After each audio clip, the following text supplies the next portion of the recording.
All right, so here's method number 3. So we got relative motion with vectors, relative motion with geometry. There's a third way that's kind of an odd sort of thing. It's called the instantaneous center of zero velocity. And this is on page 550. And that's obviously quite a mouthful there. So usually we just call it IC for instantaneous center, just because it's easier to say. Anytime an object's moving through space, it can be said to be in a state of pure rotation about some point in space.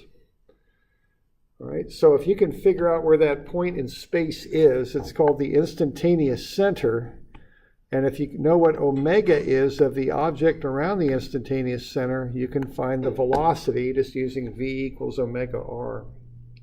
Now this instantaneous center moves as the object moves. So you've got to track where this instantaneous center is at any instant and then somehow try and find omega. And if you can do that, you can find the velocity of the object at that time, or I should say velocity of a point on the object. So the entire object has 1 omega about the instantaneous center, and the velocity of the point on the object is omega r. Okay. So the further the instantaneous center is, the faster the point is moving. Okay. Now, being as this point is in a state of pure rotation about the instantaneous center, if you can find that line from the instantaneous center to the point, the velocity vector will be perpendicular to that. Okay. Also, the velocity of the instantaneous center is 0 at the instant analyzed, even though it will move to a new point when the object moves. All right. So I've got some diagrams down there at the bottom of 550 of just some ways of finding it. If you know the velocity of some point on the object and you know what omega is, you can take the velocity divided by omega and get the radius. You know the radius from the point to the instantaneous center will be perpendicular to the velocity vector. So you could figure that out. If you know the absolute velocity of 2 points on the object, you can draw perpendiculars to the velocity vectors at both points, and they'll intersect at the instantaneous center because the velocities at both points are rotational about the instantaneous center, so they're perpendicular to those lines. So you could do a line-line intersection there. If the 2 points happen to be on the line that joins them to the instantaneous center, both points, you can proportion in where the velocity would be 0, and that's where the instantaneous center is. Okay, so those are just some different ways you can locate this point. So sometimes this method might require a little bit more creativity and some different types of analysis, but it can be used. Okay. So let's take a, let's say we're going to throw a stick here again across the room and it's spinning backwards. Let's kind of look how you might find the instantaneous center of it at different points. Okay, so let's say I'm going to take a stick and throw it underhand. And in one instant, it'll be vertical as I'm throwing it underhand, and then I'll spin it backwards as it goes through space. Okay, so what would be happening with that object is the whole object would have a given translation. So why don't I show that with a blue squiggly line like that, and like that. Not only is that happening though, but the object is rotating. So as it rotates, let's say it's rotating counterclockwise, that would be those red vectors. So what you would do then would be to add those vectors up and get the net velocity at any point there and there. And being as the stick itself is vertical, it's on the line that connects it to that instantaneous center. So you could take the length of that vector, connect it to the length of that vector. Those are the net velocity vectors. And then proportion them out to figure out where the velocity is 0, and that would be the instantaneous center. Okay.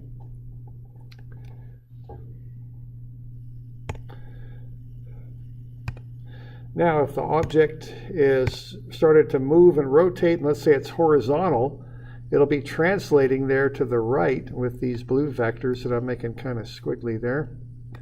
but it'll be rotating again counterclockwise, so that'll be these red vectors. So you could add those together and get the net motion, which I'll show in green. So there's one net motion vector, and there's the other, just doing vector additions.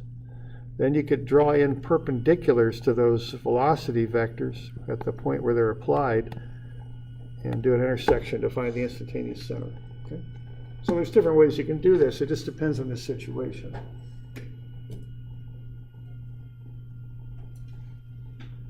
So why don't we look at a couple examples of this. 555, I've got that situation you're looking at there, so I've got a bit of a sketch of it.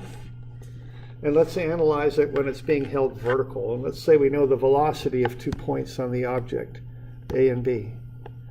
Let's find the velocity of the center of gravity. Okay. So what I'm going to do here, I'm going to notice that the stick that I'm throwing is held vertical. So and the velocities are both horizontal. So the line that joins them together will go through the instantaneous center. It's a vertical line. So what I can do is proportion in where that velocity would be 0 up there, and that'll be the instantaneous center. Okay. So I'm just going to do similar triangles there. I've got two right triangles. I'm using the velocities as the horizontal legs and the distances as the vertical legs. And I can proportion in where that vertex is, because that represents the point where the velocity is 0.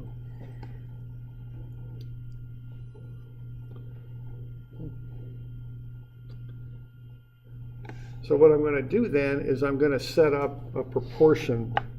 The bottom velocity, 3 meters per second, right there, that is to the radius, the distance from the instantaneous center to B, as the velocity at A, 1.8, is to R minus the length of the stick, which is 0.3. So I know 3 is to R as 1.8 is to R minus 0.3. R is the distance from B up to the instantaneous center. And I can go ahead and solve that out. I can cross multiply and get 1.8 R is 3R minus 0.9. Subtract 3R from both sides, I get negative 1.2 R is negative 0.9. Divide through and I get that distance. It's 0.75 meters. So if I'm just kind of holding my arm vertical and swinging it through, it looks like the instantaneous center is about my shoulder, which makes sense. I mean, that's the point that the stick's rotating about at that instant. Okay. So now I know this distance. It's 0.75 meters. Okay. I can find this distance here. It'll be 0.3 meters less, so that's 0.45 meters to B. Okay.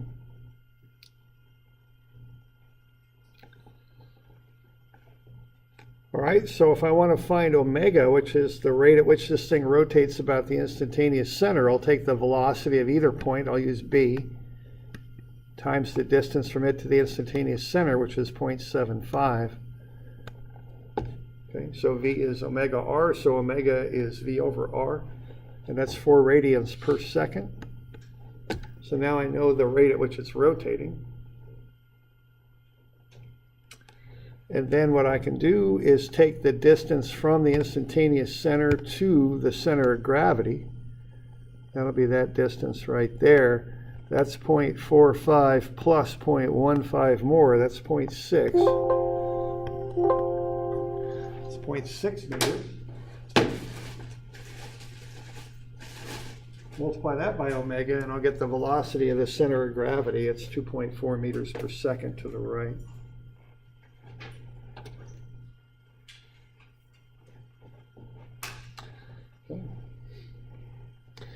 So that's one example of using this instantaneous center method to solve out a velocity problem.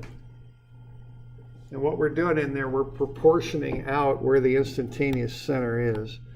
It's up at the top, and it's where the velocity of the system is 0. So one way that kind of helps me visualize this is I think of having a stick, that's the stick that I'm rotating about, on a rod. And the rod is up at the instantaneous center. And the whole thing is rotating about that, like that. And really that has some physical significance in this example. If I just hold my arm down, it's my arm swinging around my shoulder. So that would be my shoulder right there at the instantaneous center as I'm swinging through and about to release this thing and throw it. That's kind of the idea. Okay.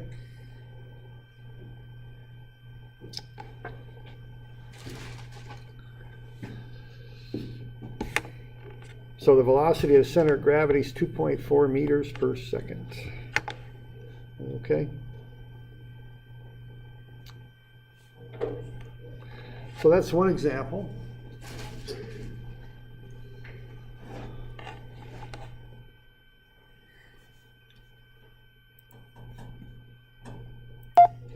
All right, so here's some roller bearings. Now what you have on roller bearings are two races. You can see them separated there, an outer race and an inner, which is right there. So there's the inner race. That'll fit around a shaft that's going to rotate. The outer race might fit into your engine block or something like that and not move. The inner race then will rotate. Okay, and so all these little balls in here, they can be balls or cylinders or something like that. They'll rotate and prevent much friction from happening, so you won't have too much heat building up in there that can cause problems. Okay, so those are called roller bearings. So you're going to have a shaft in here, and there'll be a race that fits around that. You'll have the outer race that fits usually into a set object, like an engine block or something like that, and then the bearings roll and allow that inner race to rotate around and not have a lot of friction and heat as that rotates. That's the idea. I've got an animation of that, which I've got in Moodle, so if you're online, maybe have a look at that. We're going to look at the motion of one of the bearings is what we're going to do, one of the round ball bearings in there. All right, so we just looked at that animation right here, that roller barrow demo. This is our second example, and what we're looking at is the motion of one of the ball bearings as they move, and essentially they move like a wheel that rolls without slipping is what they do. So as the races move, it's like these ball bearings are wheels that roll without slipping that go in that circular track between the two races. Okay, so we're assuming the bearings do not slip on the races. We're going to spin at 3,000 RPM. The outer bearing race does not spin. Let's find the angular velocity of one of the bearings. Okay.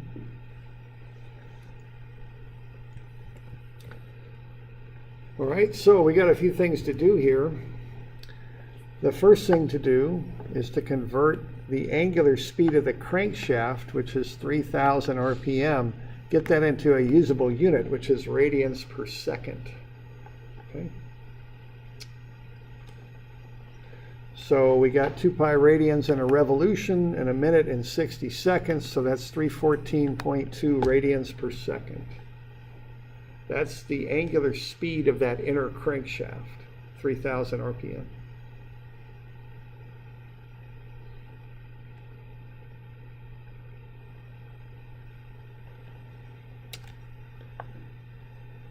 Now we're assuming that these bearings don't slip on the races. So the velocity of the perimeter, the rim speed, you might say, of the crankshaft out here as it spins will be that omega times the radius. Now we got outer and inner dimensions on these races, 25 and 18 millimeters. The difference is 7. I want to say in meters per second, so that's 0.007. Okay. So that crankshaft then, the rim speed of it, the speed of the perimeter of the crankshaft is 5.655 meters per second. Now, of course, the velocity of this outer race here is 0. It's not moving. And the key assumption we're making here is the bearing doesn't slip on either race. And if you remember from that animation, those bearings do roll. They spin as the system moves. So based on that assumption, the velocity, we're going to look at one bearing in particular. We'll look at this one right here, okay, this bearing. Well, this velocity here will be 0 because it isn't slipping on the outer race, and the velocity at the top will be the velocity of the inner race, 5.655 meters per second. So what we end up with then is a ball bearing like that. The velocity at the bottom is 0, and the velocity of the top is 5.655 meters per second. So this acts like a wheel that rolls without slipping, is what it's doing. So think of it like a wheel.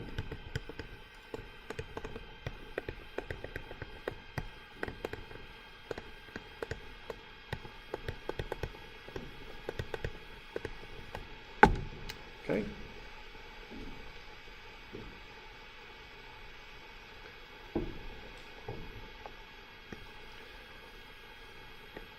So this bottom velocity is 0, just like with a wheel that rolls without slipping.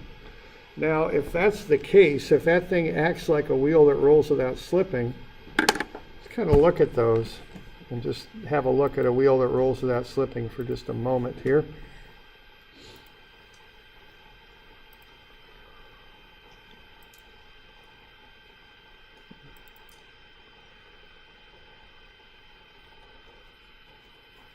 Let's roll back a good ways. There it is. Okay.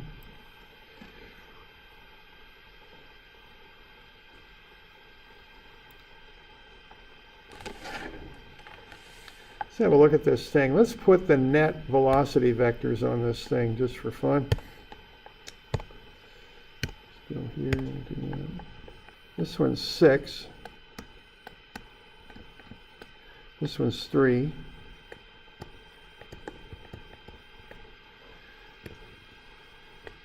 I think that was 4.24, right? This one's 0. Where's the instantaneous center for that wheel if it rolls without slipping?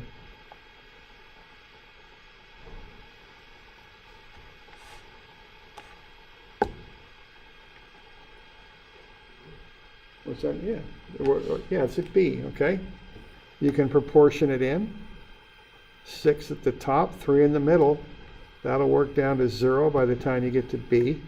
The velocity of B is 0, which is what the velocity of the instantaneous center is. You could also proportion it in by drawing a perpendicular to the velocity at A. Everything points to that fact. The instantaneous center of a wheel that rolls without slipping is down at the bottom where it doesn't slip. Okay, that's the instantaneous center. Okay.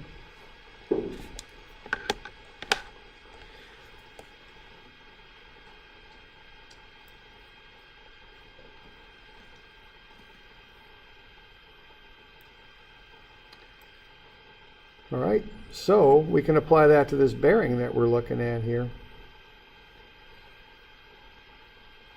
Its instantaneous center is down at the bottom, just like the wheel is. Okay, so what we know is we know the instantaneous center is down at the bottom. We know the velocity of the top is 5.655, and we know the distance is 0.007. So we can find omega. 5.665 divided by 0.007 is 808 radians per second. We often think in terms of RPM, so we can convert that back into RPM. A revolution is 2 pi radians. That'll get you into revolutions per second. 60 seconds in a minute, so that'll get you to revolutions per minute, or RPM, 7714.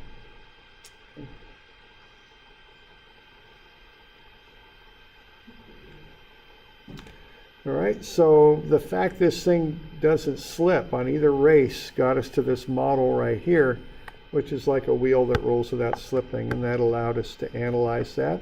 And the other thing we figured out here is the bottom of the wheel is the instantaneous center. Okay.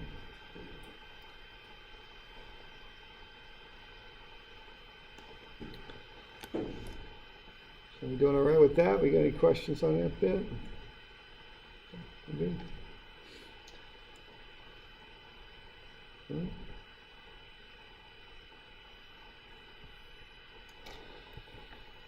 right.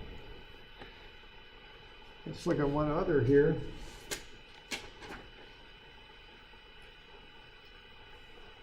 So, look at 570. Let's go through that same linkage system, and let's do it with this instantaneous center method.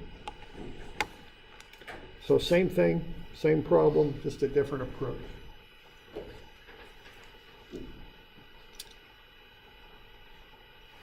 So I got the same linkage system. I got AB there, 0.46 meters long, 34-degree angle down to the right. And then BC goes up to that point C, that collar on the vertical shaft, 0.6 meter length, 17-degree angle. Let's put all this together. Okay. Now the first thing that's going to happen is B is rotating about A, of course. And so A is the instantaneous center for AB, just for AB. And the velocity of B is just the angular speed, which is 6, and the length, which is 0.46.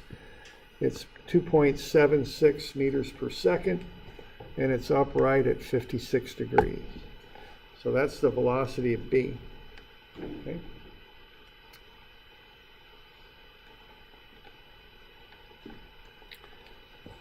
Now, we found that using AB, but now we'll use it on linkage BC. Okay? So it's just omega r, 6 radians per second, 46.46 meters. The angle is just 180 minus 34 minus the 90-degree angle between the velocity vector and the linkage. So that gets you to 56 upright.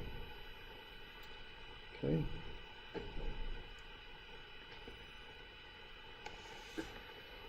All right, now we can get a little bit of a diagram to figure out where this instantaneous center is for linkage BC.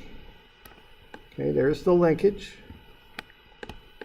We know it's 0.6 meters long, and it makes a 17-degree angle there with the horizontal.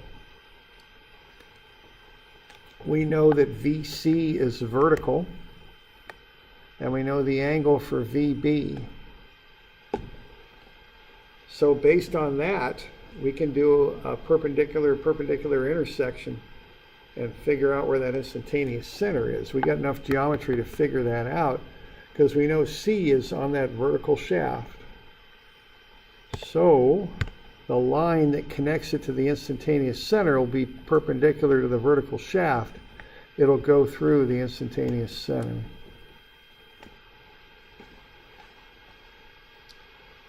Okay. Now we also know which way VB is going. It's going upright at 56 degrees.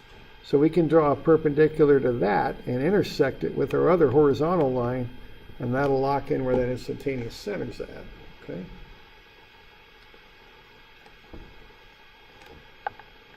So we know the angle here for the shaft. We know VB has a velocity that's perpendicular to shaft AB. AB makes a 34-degree angle with the horizontal. So we know this instantaneous center for B is somewhere along that line of the shaft. And that's 34 degrees as shown. And then we know the line from C to the instantaneous center is horizontal. Okay. Now, we got to be careful on this, though, because I've seen people make a very common error, and it's so common I want to call it out to you. Sometimes people will say that the instantaneous center here is point A, but that's not correct. A is the instantaneous center.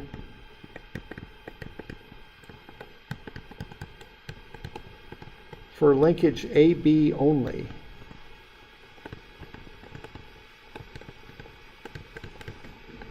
A is not the instantaneous center. IC meaning instantaneous center. For linkage BC, okay? Each linkage has its own instantaneous center.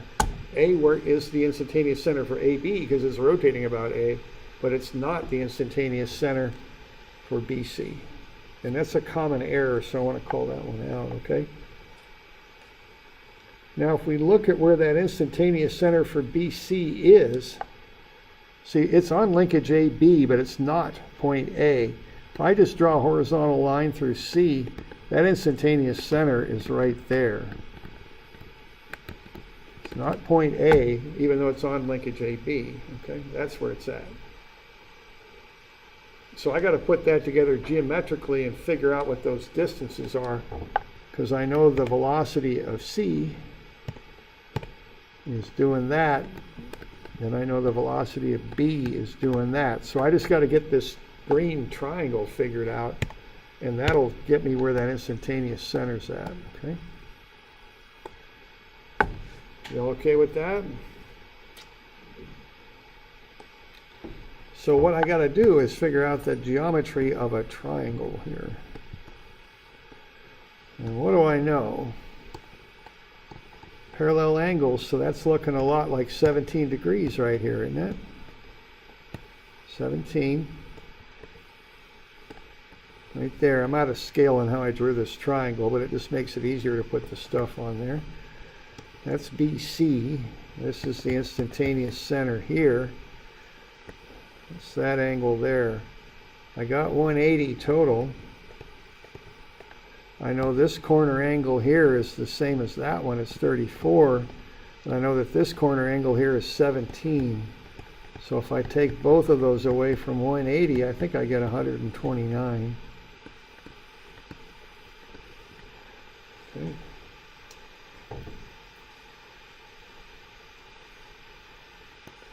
And I know that that's 34. So why don't I check and just add them up, because that's a triangle and they ought to add up to 180 if it's a triangle. So 13 and 7 carry the 2. 2, 2, 1, and 3 make 8. Yeah, that works out. Okay, I'm good. So there's the geometry of that triangle. Now one other thing I know is I know the length from B to C is 0.6 meters. Okay. So that's enough geometry to get that whole triangle figured out. Okay. There's something called the law of sines I can use in there to get the other two lengths figured out if I want them. Okay. So we good on the geometry with that? You doing all right? So this instantaneous center method, actually it's kind of clean. If you're comfortable with it, it's a pretty good method. It's clean and simple to do the calculations, but you got to be able to do the geometry. You got to be comfortable with doing this angular stuff. Okay, that's the kind of the, I don't know how to say it, but that's the thing you got to be able to do this. Okay, getting those angles. Okay.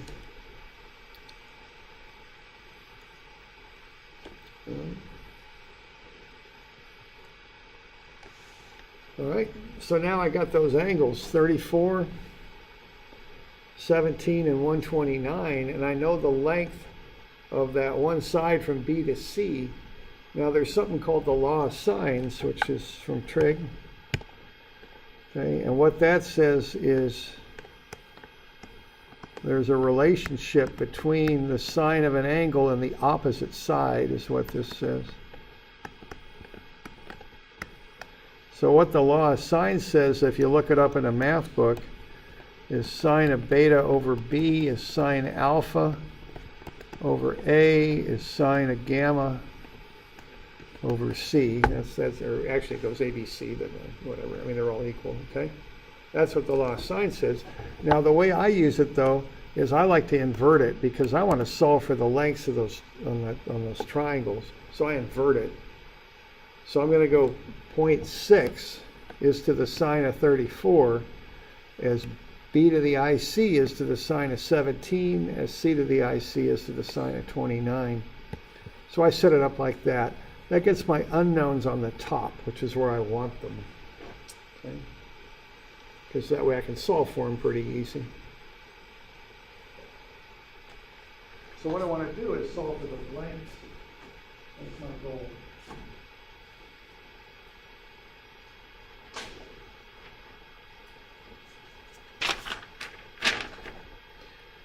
And I've got the law of sines on the back of your formula sheet, and I already turned it upside down for you, so it'll be set up so you could use it, you know, the way you'd like.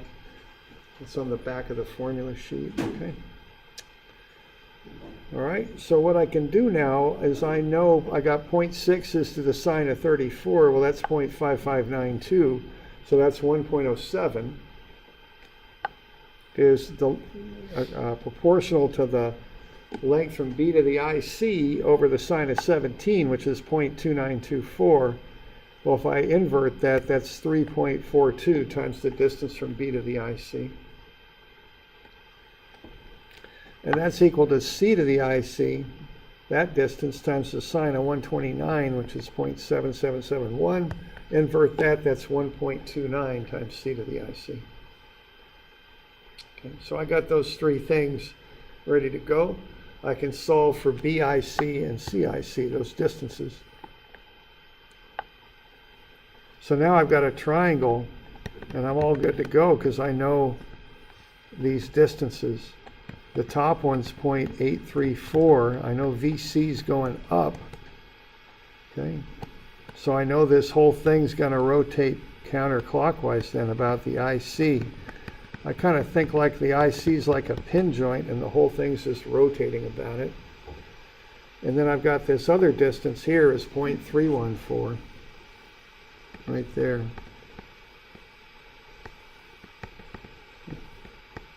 Here we go. I'm having trouble writing, obviously. Here we go. And then I know this velocity right here. That's VB. And I've got that. It's 2.76. I already found it. So that's going to equal my unknown omega times the 0.314 distance. So omega is 8.8.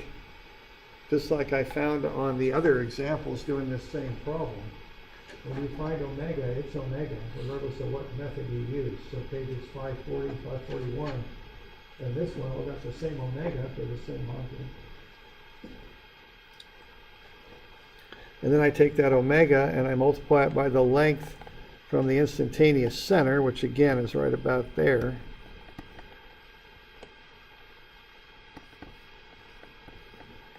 Just to point C, and that's 0.834 times omega. And that gets me 7.34 meters per second. I know the whole thing's rotating counterclockwise, so that means that's an upward velocity. Okay.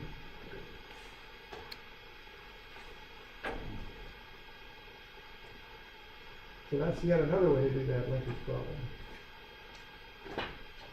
So on your homework, I want you to do them the way that I specify. But, you know, on a test or something, you could do them any way you like. I don't care. But on the homework, I do want you to do them the way that's specified. Okay?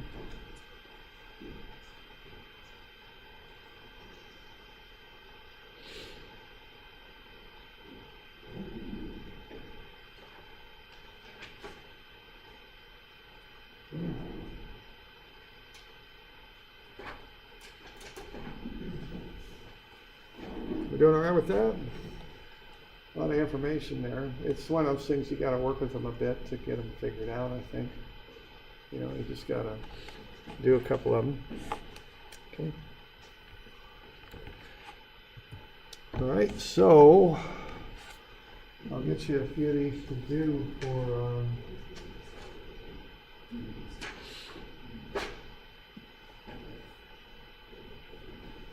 and these will be due Friday, I guess. Yeah, these will be due Friday. So you're going to have a good bit of stuff to be doing for then. So 292, 293, 301, and 302.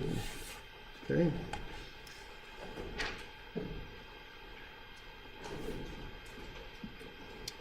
And let's see here. And these will be due Friday.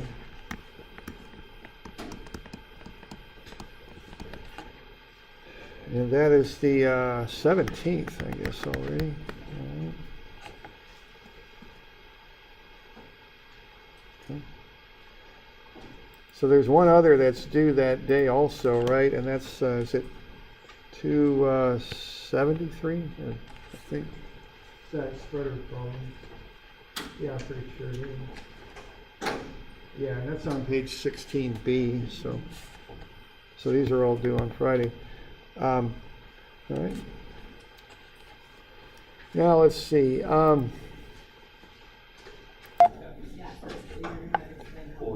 All right, so looks like our midterm will be a week from Wednesday. So that'll be 22nd, I think. Now, so if you're online, you know, we'll have a section of that in the evening. So there you go. So I'll put out a better announcement on that later, but that's what we'll plan for right now, okay?